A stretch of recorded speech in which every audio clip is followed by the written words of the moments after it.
Assalamualaikum warahmatullahi wabarakatuh. Di sini saya akan mempresentasikan hasil pekerjaan saya dengan topik analisis tegangan bejana tekan.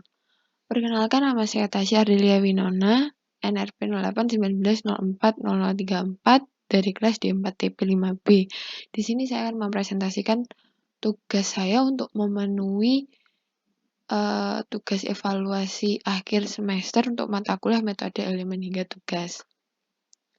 Untuk topik analisis tegangan bejana tekan, di sini saya akan membahas tentang deskripsi kasusnya, sifat material dan dimensinya, model dan mesh 2 dimensi, dan hasil analisisnya nanti.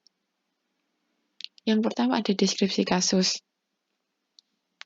Deskripsi kasus, pada kasus kali ini saya menggunakan desain horizontal pressure vessel dengan nama 30-HC-240-W.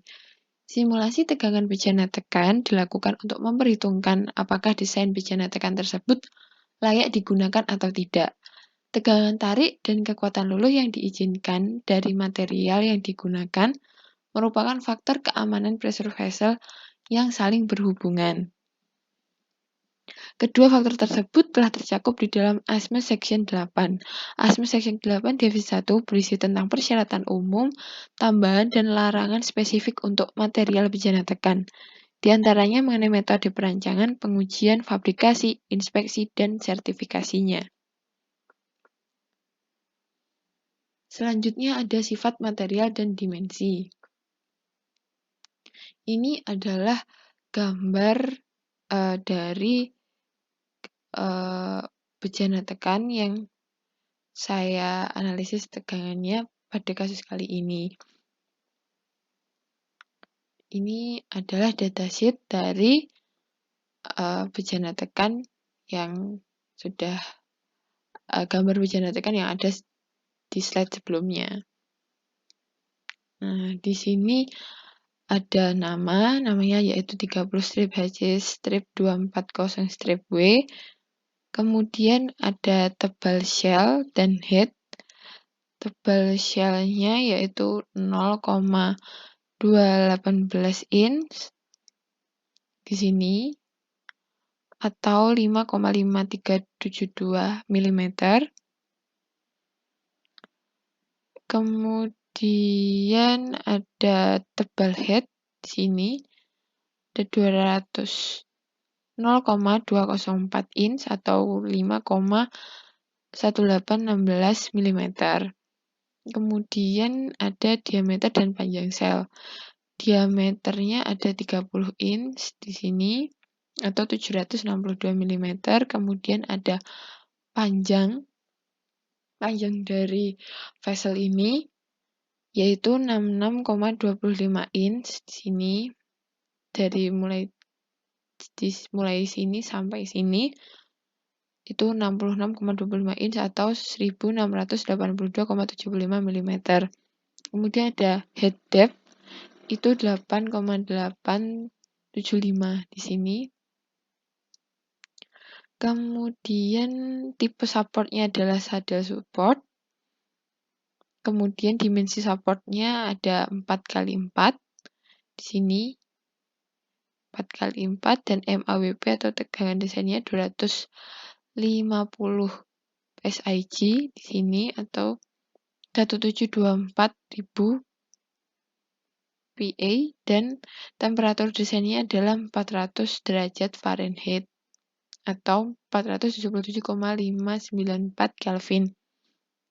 Materialnya yang digunakan adalah SA455 dengan massa jenis yaitu sebesar 7.750,373 kilogram per meter kubik dan modulus elastisitasnya adalah 1,97 kali 10 pangkat 11 PA dan rasio Poissonnya 0,3, yield stressnya 260 MPa dan allowable stressnya 148 MPa. Untuk initial conditionnya yaitu 293 Kelvin. Kemudian thermal expansion coefficientnya adalah 9,4734 kali 10 pangkat 5 mm per Kelvin. Nah, ini adalah datasheet dari bejana tekan tadi yang sudah saya bacakan. Kemudian ada model dan mesh 2 dimensi. Ini adalah model bejana tekan yang sudah dimodelkan dengan menggunakan software Salome. Nah, ini adalah parameter dari pemodelan numerik yang sudah dilakukan. Ini adalah dimensinya. Untuk mayor radiusnya sendiri ada 0,378 sekian meter. Kemudian untuk minor radiusnya adalah 0,11 sekian meter. Dan shell length-nya 1,68275 meter. Untuk support length-nya 0,762 meter. Untuk support width-nya 0,1016 meter dan theta-nya untuk saddle support yaitu 4 derajat dan shell 89 derajat. Nah, ini adalah mayor radius yang sudah dimodelkan pada bejana tekan dengan menggunakan software Salome, kemudian diinspeksi dengan software Salome dengan menu inspection dan minimum distance between two objects. Di sini ini untuk mayor radiusnya, kemudian ini untuk minor radiusnya. Selanjutnya ada shell length dari sini sampai sini. Kemudian ada shell width itu di sini sampai sini. Dan ini adalah kondisi batas yang digunakan untuk merunning bejana tekan yang sudah dimodelkan pada software Salome untuk di-running dengan menggunakan software Calculix.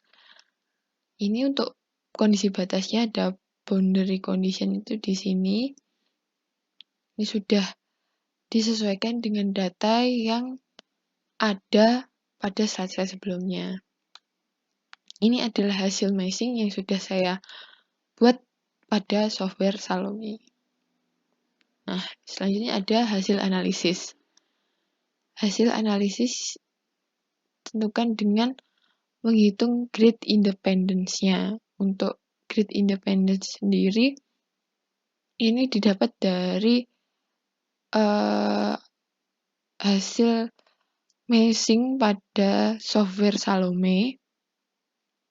Untuk kita di sini, saya di sini melakukan meshing sebanyak 5 kali dan jumlah mesh yang muncul itu berbeda setiap kali saya melakukan meshing. Dari kelima meshing ini yang berbeda adalah maksimal size-nya pada hipotesis construction-nya.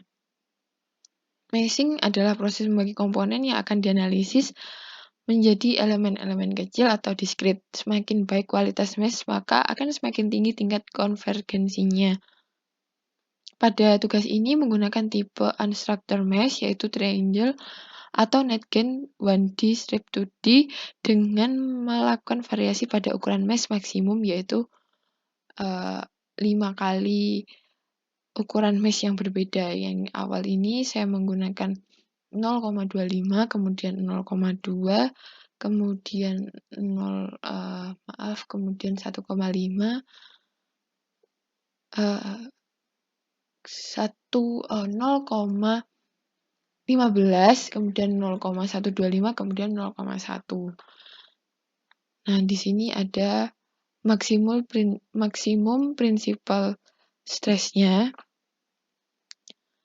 Nah, kemudian untuk error relatif sendiri didapat dari menghitung melalui software Excel, menggunakan Excel yaitu dengan formula absolut dari maksimum principal stress pada mesh yang awal sini terus dikurangi dengan mesh setelahnya, kemudian hasilnya dibagi dengan mesh sebelumnya. Dihasilkan error relatif sebesar yang sudah tertera pada tabel ini. Nah, ini setelah dilakukan penghitungan grid independence tadi, kemudian kita memplot hasilnya kepada grafik dan diperoleh grafik seperti berikut. Kemudian ada displacement. Pada saat kita menghitung atau running bejana tekan tersebut akan diperoleh hasil dari displacement dan tegangan normalnya yang bisa kita lihat hasilnya pada software ParaView. Nah, di sini ada yang pertama ada displacement. Displacement merupakan perubahan posisi pada pressure vessel. Untuk mesh pertama, displacementnya terletak di sebelah kanan, paling kanan pressure vessel. Untuk yang kedua ada di mesh yang kedua dari sebelah kiri. Displacement terbesar ditunjukkan dengan warna merah, yaitu ini 1,9 di sini. Nah, untuk yang mesh kedua ini yang warna merah ada di sebelah kiri, yang mesh ketiga juga yang sebelah kiri. Untuk mesh keempat ini di sebelah kanan, paling kanan, dan mesh 5 juga di sebelah kanan. Selanjutnya ada tegangan normal. Tegangan normal merupakan intensitas gaya yang bekerja tegak lurus atau normal terhadap penampang. Nah, untuk mesh 1 ini principal stress-nya ada di sini, di bagian support-nya. Sama seperti displacement, untuk principal stress atau tegangan normal yang paling tinggi itu ditunjukkan dengan warna merah. Di sini yang warna merah ada di bagian support di bawah. Begitu pula untuk mesh yang kedua, untuk mesh yang ketiga, mesh keempat juga sama, mesh kelima juga sama. Nah, yang terakhir ada kesimpulan. Disimpulkan dari desain pressure vessel yang dianalisa dan disimulasikan ini layak untuk digunakan karena tegangan yang tertinggi masih jauh di bawah allowable stress dari material yang digunakan pada pressure vessel. Terima kasih, sekian yang dapat saya sampaikan. Wassalamualaikum warahmatullahi wabarakatuh.